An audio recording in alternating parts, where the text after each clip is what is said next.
Welcome to ChamberChats, the Halifax Chamber's new podcast where we check in with the local business community, ask government the tough questions, and find ways to save your business money.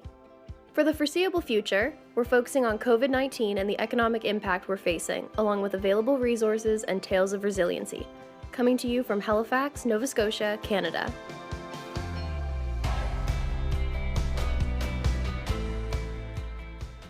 Hello, everyone, and thanks for tuning in to the Halifax Chamber's ChamberChats podcast. I'm Patrick Sullivan, President and CEO of the Halifax Chamber of Commerce, and your host for today. ChamberChats is a new way to engage with our members and to keep them up to date on the important things happening in the city of Halifax. And today, we're hearing from a small business owner in the heart of downtown Halifax, Heather Rankin of Obladee Wine Bar. Heather Rankin is a CAPS certified sommelier and co-owner and founder of the award-winning Obladee, a wine bar in Halifax. She's a wine and spirits educator, writer, and judge, a frequent speaker on wine and hospitality, and, I didn't know this, a national cheese judge. Obladee was also a finalist for the Small Business of the Year at the 2019 Halifax Business Awards. Welcome, Heather, and thanks very much for joining us today. Thank you so much for having me. Oh, this is great. So I'm curious now. So what is a CAPS certified sommelier? The CAPS actually stands for the Canadian Association of Professional Sommeliers, and we have an Atlantic chapter out here. So it's an organization of professional sommeliers, meaning we're sommeliers that actually work on the floor, building wine lists, serving guests, maintaining cellars, things like that. There are other types of sommeliers out there, but a professional sommelier is one that actually works in restaurants. Okay. And is there another acronym for National Cheese Judge? There isn't. I think they're working on getting cheese sommelier approved, but I'm not sure how that's going. Well, it certainly sounds great. I feel I have less chance of being a wine sommelier, but more of a chance of being a cheese sommelier. So we can talk about that as we go on. So Obladee has been such a success over the years. How long has Obladee been open? We will be 10 years old in October. Oh, really? Well, I love going into Obladee and sitting near the front window. Yes. And watching people go by. I do have to get there early to get that preferred seat. Tell us about Obladee and how it got started. I was, I guess it was around 2008. I was living in London, the UK at the time, was working in software, and I was working at the BBC. And I had been working in that field in big cities for a long time. And I was kind of keen to get back to Nova Scotia and maybe consider a career change. And one spring, Christian, my brother and business partner, co-founder of Obladee, he came out to London to visit. And we did a little weekend trip to Rome, and over dinner one night, I told him this idea I had of maybe moving back to Halifax, getting out of the big city rat race and changing up my career a little and opening a little wine bar in Halifax. And it had been some time since I had been back to Halifax living here and wasn't really sure if it would work. I wanted to get his thoughts. And Christian, who at the time was living in Calgary, was also looking for, a reason to come back to the East Coast again. And he said if I wanted to do something like this, a little wine bar in Halifax, that he would do it with me. So that's kind of how it got started, just a conversation over dinner one night. Oh, that sounds great. In fact, one of my favorite wine bars is in London. It's Gordon's which Wine one? Bar. Gordon? I know Gordon's very well. And when we made the decision to do Obladee, I met with Gerard a number of times, the manager there at Gordon's, and he let me do a little apprenticeship there for a few months. So I got his sort of takes on lots of stuff about the industry. before it actually came to Halifax to open Obladee. So yeah, it's a great spot. It is a great spot. My son and daughter-in-law live in London. Oh, amazing. So whenever we go, we always go to Gordon's Wine Bar. But I must say, it's been my wife and my son and myself, and my daughter-in-law is very jealous that she's not able to go with us yet. So next time we get over there. Oh, yeah, great. Yeah.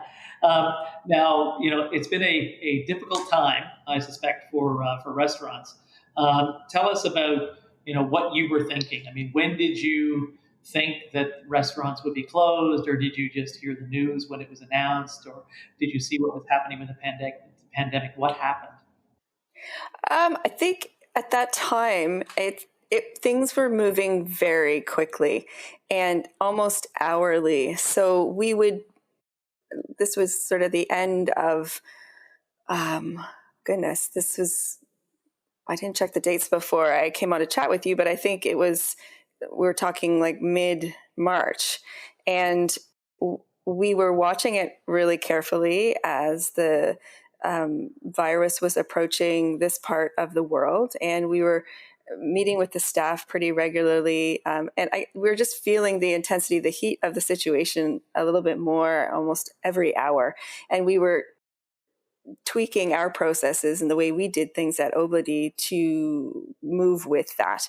And I think we had made a number of changes to put in place for the upcoming weekend. And then within a couple of hours, we made the decision, okay, we're not actually even going to open, we're going to close. And then we decided, okay, this isn't a temporary thing. So we decided we were going to close down for a longer period. And then we got the government mandate that we had to close. And we had already been closed at that time. So it's hard to go back there mentally and kind of recall exactly what we did and when we did it. But I remember it being happening really, really fast. Yeah. No, I think it was the same way for us at the chamber. I mean, on the Thursday, we actually had a board meeting on the Thursday, and I don't know what that was. Let's say it was the 14th or 15th or something. And we really didn't talk about COVID at all. And then by Friday afternoon, so that was Thursday morning, and by Friday afternoon, we were canceling all our events for the next 3 months. So it was an astounding change, in a really, really short period of time. But you guys quickly pivoted. So although you were closed, what made you think, well, we should probably try to reopen in some form for delivery and do something that was different?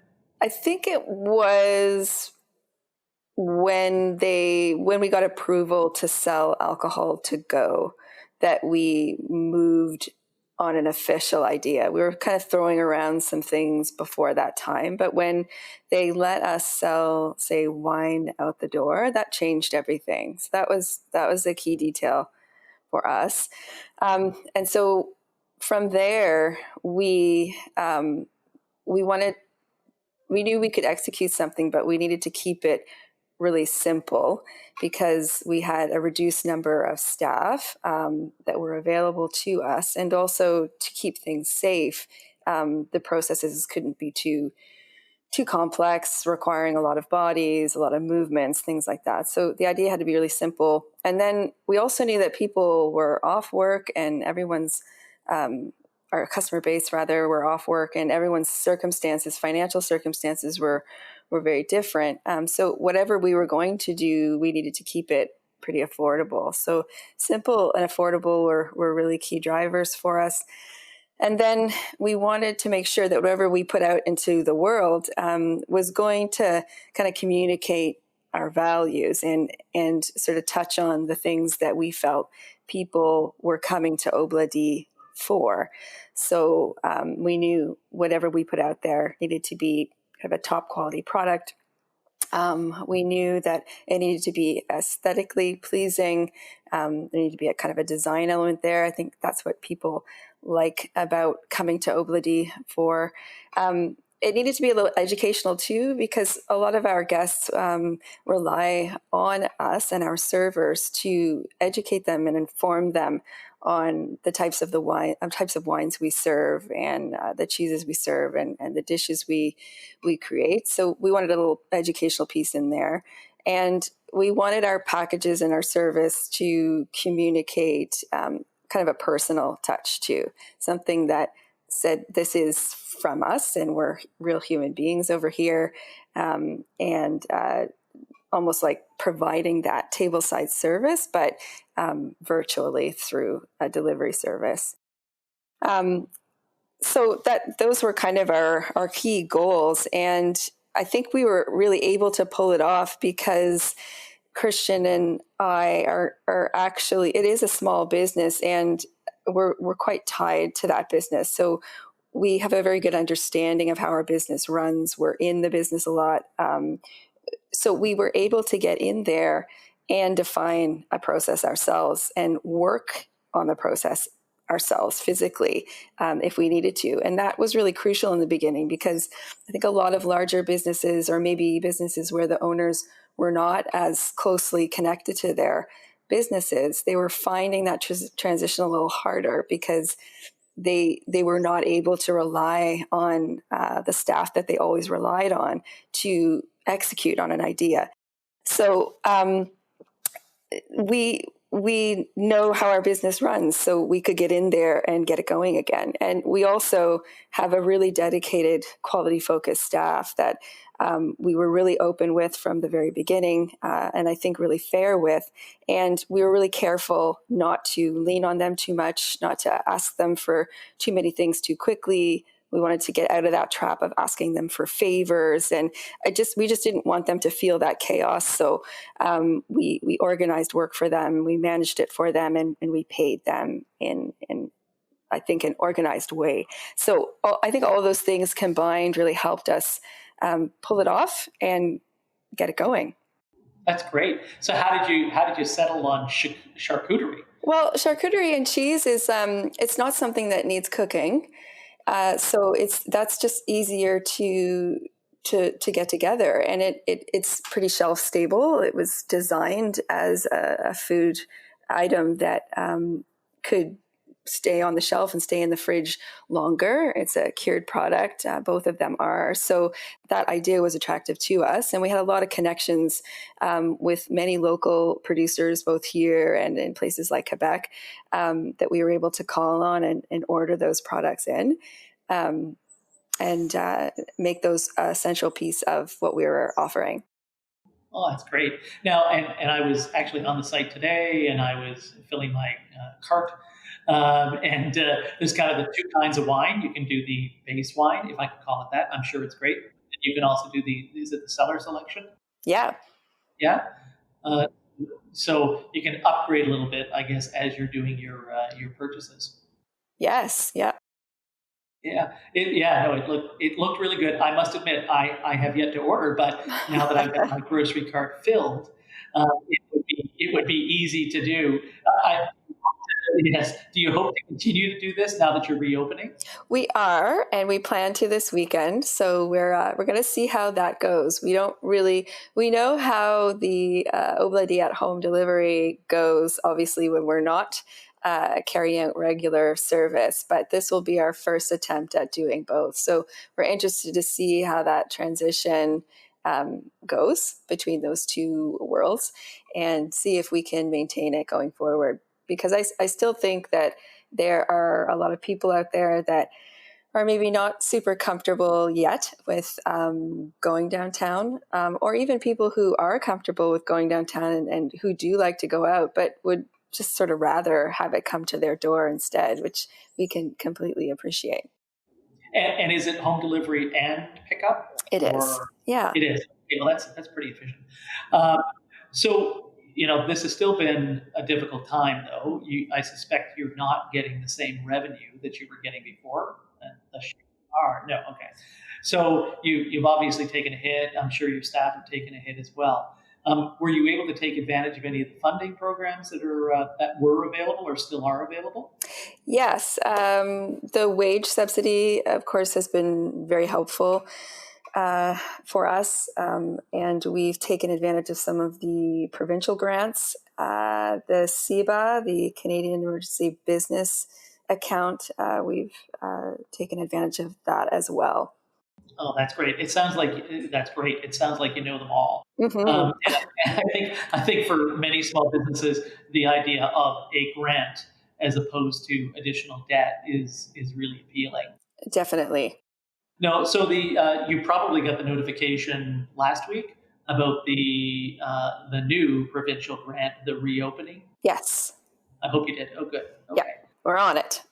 Are you on it? Good. Okay. And I think they're actually distributing some of the money now, or Yes, I they think you're told right. me they were. Yeah. So that again, that continues to be good. Did you lose much inventory? I mean, obviously the wine would keep, but did you lose much food inventory when you actually closed out? Not too much. We are small, and we do the way we operate. We tend to operate anyway. Is we tend to offer small amounts, or order rather small amounts frequently, and that's just due to the nature of kind of local ordering and working with local farmers and suppliers. You tend to do your shopping weekly, and it creates a little bit more work for the kitchen staff and for our chef, because they're constantly sort of calling this guy for fish and this person for herbs and this person for cheese and something else. But I think at the end of the day, you end up with a better product. Working with specialized suppliers for everything, and then again, we're ordering small amounts frequently, so everything is really fresh, and for that reason, we didn't have a huge stockpile when we were asked to close. So when this all happened again, and get back to that again, and you started with the charcuterie, and you said, "How are we going to get the news out there?" Do you have a mailing list, or was it social media? What did you do to let people know about the new offer? Yeah, it was mainly social media. Wow. Instagram, Twitter, and Facebook. And you were full on as soon as you started to get the news out. Yeah, definitely. I think what social media told us is that it was really interesting. I think that many of our customers are actually not on social media. And I think what it did was help us get our initial message out there to our, I guess, what you call early adopters. And then that message kind of takes on a life of its own via word of mouth and gifts. And I kind of find that social media is like a little spark. It gets things off the ground, and then the rest is sort of up to your product or your service and how that resonates with people in the real world. Like a like doesn't equal a sale, I guess, but it's helpful to get the word out initially. Right. Oh, absolutely. I think you're right, and we've experienced the same thing. It's great to have people talk about our posts, but we'd love to see them actually transact, if you will, something. Yes. As they go down the road. So this has been going on for a while, though. I think the province opened up on the sale of alcohol or delivery of alcohol from restaurants fairly early in the process. So you've probably been doing this for almost 2 months now, I would guess. Yes. Have you? Yeah, about 9 weeks or something. Really? Oh, okay. And how's it going? I mean, as an entrepreneur, have you been able to take care of yourself during this stressful time? Or Yeah, I mean, I'm not in the traditional sense of like bubble baths or face masks or anything like that.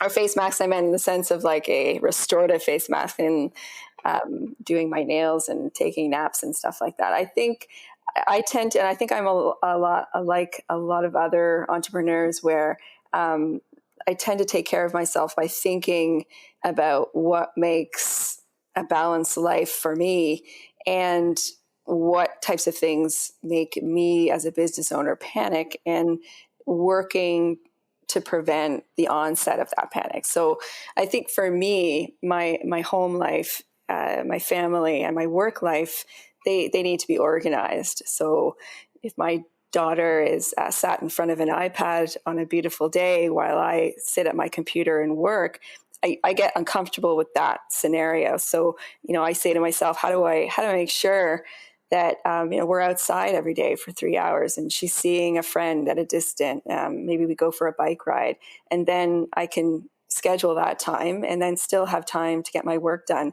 maybe when she's resting or having dinner or something like that. And by the same token, if my staff are overworked or if they're stressed or there's things that are, if there's chaos at work, a glass of wine and a nap for me is not really going to help with that. So I spend a lot of time getting my staff and my workplace organized and taken care of so that I can focus on my family and the staff can relax knowing that someone's looking after them. So that's sort of how I take care of myself, is by taking care of other people and, making sure that I'm not adding to anyone else's problems and by extension my own. And then physical exercise is really important for me. I'm a very active person and I'm an avid swimmer. I'm really looking forward to the pools getting back open again. So moving, getting outside in any capacity, I think is really key, and it's been great for me. Yeah, no, I absolutely agree with you. I'm trying to be a triathlete, although the last 3 months have kind of destroyed that thought for this year. But swimming is my weakness, so I will have to stop by, have a glass of wine, and maybe Absolutely. get a few tips. My partner is an ex-professional triathlete. He competed for Canada, so I'll have to get him to come down and join us too, and I'm sure he can share a few tips. Oh, that would be great. Okay, that would be very helpful. I do have a race planned with 3 other people in July. So any tips I can get would be very helpful. I've now started to ride my bike to work to get that covered. So back to COVID, though, and you mentioned family. You and Christian are still running the restaurant. Are there advantages, disadvantages to a family-owned business? How's that been going? Yeah, I think, I don't know if you've heard the phrase, like, your strengths are also your weakness, but I think it kind of applies here with family business, because there's a definite strength there that goes along with a family business. There's that kind of built-in trust and loyalty with family, which I think is essential for any relationship, any partnership really, but especially for business.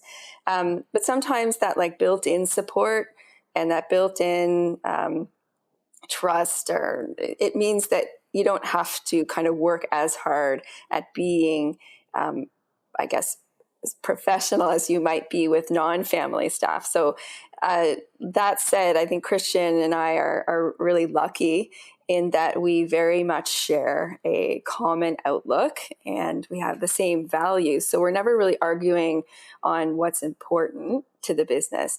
And his skills and strengths happen to be really complementary to my own. And I think that's really key too. So I tend to be more the creative people, product, hospitality side of things. And he tends to be more quantitative, more numbers oriented. And he's also, pretty handy around the bar. So if something breaks, he's really good at that. So I think we're able to mix things up really well. Oh, that's great. Well, especially as you head to reopening. So we released our reopening toolkit from the Chamber to help businesses. And now the province has released several plans. What do your reopening plans look like over the next few days? Yeah, well, we have a really detailed plan. If anybody who knows me or works for me knows, I'm all about planning and documentation and that. So that's all pretty tight, and it's featured and focused obviously around cleaning and sanitation, health and hygiene, and social distancing. We've also rolled our hours back and slightly reduced staff. So we have a fairly exhaustive plan in place for that. And at this point, it's just a matter of getting the staff used to that new way of working and making sure they're clear on all of those points when they serve their first customer on Friday. So we've got a staff meeting in a couple of hours just to review that whole process. But it's everything from conducting sort of in-service cleaning schedules on the hour to installing touchless hand sanitizers at the entrance and to the entrance of back bathrooms, floor decals to kind of remind people where they need to be standing and how far apart they need to be from one another. All sorts of internal sort of changes about how many people are working at once to how many people can be in one area at once. I mean, we could go on and on, but it's pretty comprehensive. We feel pretty good about it, and we think it's going to keep everyone, staff and guests alike, really safe. And will your staff be wearing masks as they're serving customers? They definitely will. We just put a set of safety measures on our website. There's a COVID-19 link on the homepage, and that lists kind of the short Coles Note versions of what we'll be doing in the bar from a customer's perspective. And yes, we will be wearing safety masks. We've posted that recently, this morning rather, on our Instagram, Twitter, and Facebook account too, so people can see the types of things that we're doing. And they can also reach out to us by email if they had any specific questions or concerns that they didn't feel were addressed in our little release today. So you are a relatively small location. How many seats will you be down, or how many seats are you? How are you dividing people up as they come in? Well, our capacity has been cut in half, so we could really only house maybe 32 people altogether in our space. So that leaves us, I haven't physically counted the tables, but it's significant. I think when you first get the directive, you're thinking, oh, okay, I'll just take this table out and that table out, we'll space everybody out. But it actually is it makes a huge difference to keep everybody at 6 feet apart. So we have no bar seating, for example, and the bar is a really central piece to Obladee. People really enjoy coming in to sit at the bar, especially Obladee is very friendly to people coming in on their own. We get a lot of people just coming in by themselves to sit at the bar, read a book, chat to the bartender, and we won't have that anytime soon. So we'll still have our little window seats that you like so much, but they won't be open to big groups anymore. We'll have our two little barrow tables. We can have 2 groups of 4 at our long communal table. So we're down to about half of everything. Right. And sorry, you mentioned extending hours. So are you extending hours earlier as well as later, or? Oh, sorry, rolling back our hours. So we will be opening a little later. I think we always opened at 4:00, and we'll be opening at 5. And we'll be closing, which is a health code requirement. We'll be closing at 11:00 p.m. And I think the directive is that all patrons need to be vacated by 11 p.m. too. So it's a little bit of a change for us, doing our last call a little earlier and making sure people are paid up and gone by 11. But I guess we should encourage listeners to check your website at obladee.ca, just in case that changes, because as things change, your opening time or your closing time could change as the public health guidelines change. Absolutely. Yeah. So what's next for Obladee? You kind of got to get through tomorrow and the weekend, and then you'll have a better sense of how this is going to work out. With your loss of 50% of your seats, but you're now going to have hopefully the charcuterie business or the takeout business that you didn't probably have before. How are you feeling about the future or the next few months? Yeah, I do. I think it'll largely depend on the types of things that people are looking for. So if they still would like to receive wine and cheese and charcuterie at their homes, and we can gauge that by interest and sales and things, we're going to continue to do that. And then it's also going to depend on how the restrictions loosen or don't over the next few months. And we'll need to kind of adapt to that as well. But a large part of what we did at Obladee beyond eating and drinking was education and live music. So our tastings and our classes were really popular, as were our live music evenings on Wednesday night. So we are looking at ways that we can still provide those things, either by offering them to smaller groups or offering them virtually. But it's really, the next steps for Obladee are really going to be around adapting to the new reality, and then not only adapting to it and surviving it, but hopefully thriving within that new world. So, I think we don't want to hold on to our old way of working too long. I think we need to close off the past, as it were, a little bit, so that we can so that we don't miss the new ways that we need to change and reshape and redefine ourselves. I think there are lots of new opportunities out there to take advantage of. I think this is an evolution of the industry a little bit too, and we need to pay attention to that movement and grow along with that. And as human beings, I really believe that we are meant for struggle. Like we will get through this. We will find a way. And I do think that in times of chaos, like we do tend to find order. So it can, almost in an ironic way, all of this craziness can really show you what is important, what are the core strengths of what you're doing, and what are the not so important bits that you can kind of leave to the side. So that's what we'll be doing over the next few months. Well, that sounds great, Heather. I mean, that's actually a very inspirational message to leave us with. But I do want to mention, before I let you go, my son in London did a wine tasting the other night with, I think, 6 couples, all online.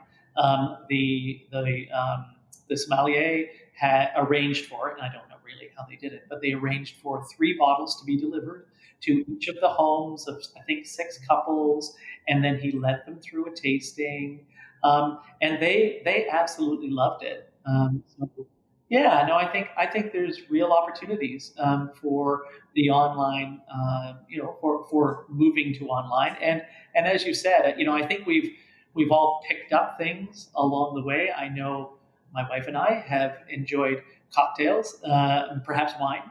In my wife's case, it's absolutely wine.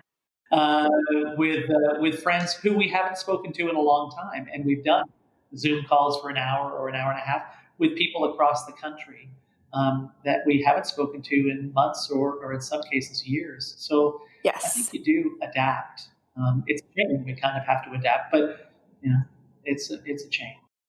What did I miss? What else can you tell me about Obladee, and what do you want to leave our listeners with? I mean, just that, really, that there is a lot of doom and gloom out there about how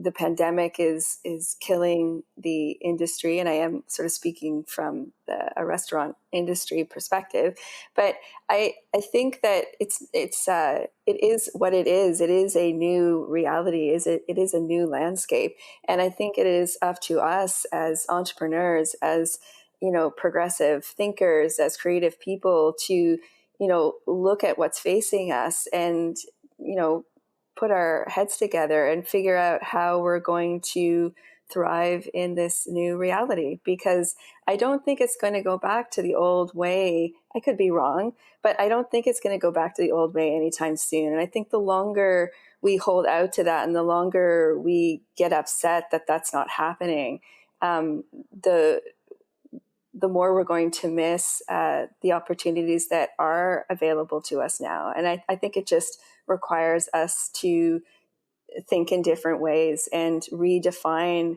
our business models a little bit to just suit the new way of being. Yeah, well, thanks, Heather, and that is a very positive message, a very inspirational message, and I think one people really need to take away, which is, I think you're right. I don't think we're going to go back to the way it was. There may be elements of the way it was, but I think we're into some new things, and some of those opportunities, some of those new things have become real opportunities, I think, for us. So, thanks for speaking to me today. And hearing from you, I think, can help shape how we at the Chamber, and frankly, I hope that other businesses listen to your message and change some of the processes that they have. I'm keen to get down there for reopening. So I don't know that I'll be downtown at 5 tomorrow, but I can. What time do you open on Saturday? Again, 5? Again, 5. Yeah. All right. Well, I think I can get down there for Saturday. So, We'll save you a seat. okay, perfect. Okay, I know the one I want. So thanks very much, and good luck tomorrow. Thank you so much. We'll speak to everyone soon. Thanks very much. Great. Thank you so much for having me. Tune in next time at halifaxchamber.com/podcast. The Halifax Chamber is in your corner.